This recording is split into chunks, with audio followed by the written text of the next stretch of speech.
The destruction of the Nord Stream pipelines on September 26, 2022 constitutes an act of international terrorism and represents a threat to the peace. It is the responsibility of the UN Security Council to take up the question of who might have carried out the act in order to bring the perpetrator to international justice, to pursue compensation for the damaged parties, and to prevent future such actions. The consequences of the destruction of the Nord Stream pipelines are enormous. They include not only the vast economic losses related to the pipelines themselves and their future potential use, but also the heightened threat to transboundary infrastructure of all kinds: submarine internet cables, international pipelines for gas and hydrogen, transboundary power transmission, offshore wind farms, and more. The global transformation to green energy will require considerable transboundary infrastructure, including in international waters. Countries need to have full confidence that their infrastructure will not be destroyed by third parties. Some European countries have recently expressed concern over the safety of their offshore infrastructure. For all of these reasons, the investigation by the UN Security Council of the Nord Stream explosions is a high global priority. The destruction of the Nord Stream pipelines required a very high degree of planning, expertise, and technological capacity. The Nord Stream 2 pipelines are a marvel of engineering. Each section of pipe is rolled steel of 4.5 centimeters thickness and with a pipeline internal diameter of 1.15 meters. The pipe is encased in concrete of 10.9 centimeters thickness. The weight of each section of concrete encased pipe is 24 metric tons. The Nord Stream 2 pipelines, some 1,200 kilometers in length, contain around 200,000 pipes. The pipelines sit on the sea floor. Destroying a pipeline of heavy rolled steel encased in concrete at depths of 70 to 90 meters requires a highly advanced technology for transportation of the explosives, diving to install the explosives, and detonation. To do so undetected in the exclusive economic zones of Denmark and Sweden adds greatly to the complexity of the operation. As a number of senior officials have publicly confirmed, an action of this sort must have been carried out by a state-level actor. Only a handful of state-level actors have both the technical capacity and access to the Baltic Sea to have carried out this action. Include the United States, Russia, the United Kingdom, Poland, Norway, Germany, Denmark, and Sweden, either individually or in some combination. Ukraine lacks the necessary technologies as well as access to the Baltic Sea. A recent report by the Washington Post revealed that the intelligence agencies of the NATO countries have privately concluded that there is no evidence whatsoever that Russia carried out this action.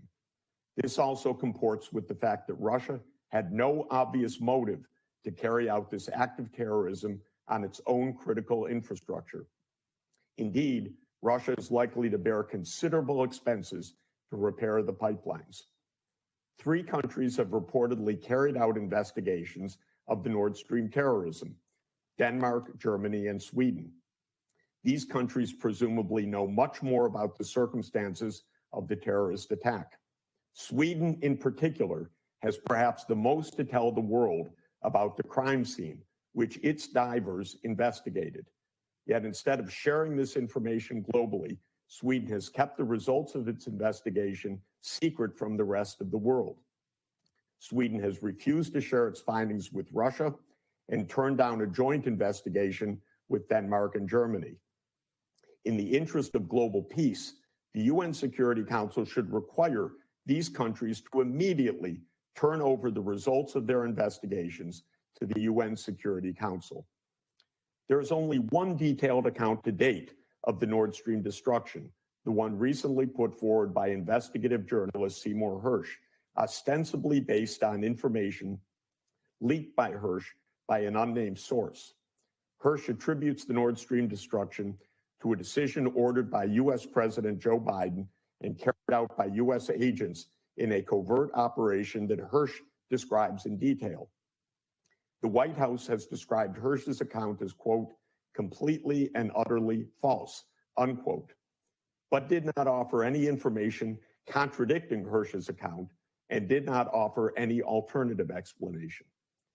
Senior U.S. officials made statements before and after the Nord Stream destruction that showed the U.S. animus towards the pipelines.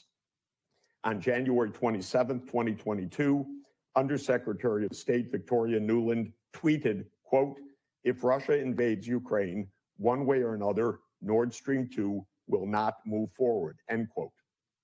On February 7th, President Biden said, quote, if Russia invades again, then there will be no longer Nord Stream 2.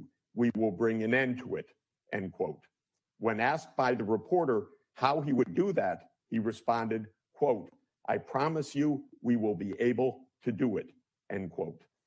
On September 30th, 2022, immediately following the terrorist attack on the pipeline, Secretary of State Antony Blinken declared that the destruction of the pipeline is, quote, also a tremendous opportunity.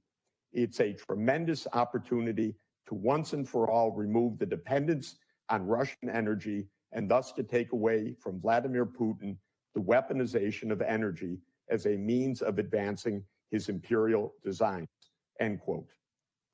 On January 28th, 2023, Undersecretary Nuland declared in testimony to Senator Ted Cruz in the U.S. Senate, quote, I am, and I think the administration is, very gratified to know that Nord Stream 2 is now, as you like to say, a hunk of metal at the bottom of the sea, end quote. Such language is not at all appropriate in the face of international terrorism. I hope that the United States, together with all other Security Council members, will condemn this act of international terrorism and join together in an urgent UN Security Council-led investigation of this international crime in order to determine the truth. The truth is not yet known by the world, but it is knowable. More than ever, the world depends on the UN Security Council to do its work to stop the escalation to a new world war. The world will be safe only when the permanent members work together diplomatically to solve global crises, including the war in Ukraine and the rising tensions in East Asia. The UN Security Council provides the unique global venue for that peace-affirming work. More than ever, we need a healthy, functioning UN Security Council carrying out the mission assigned to it by the UN Charter.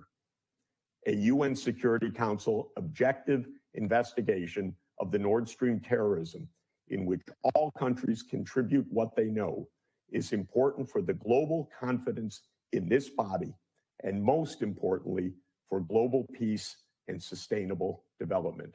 Thank you very much. I thank Mr. Sachs for his briefing, and I now give the floor to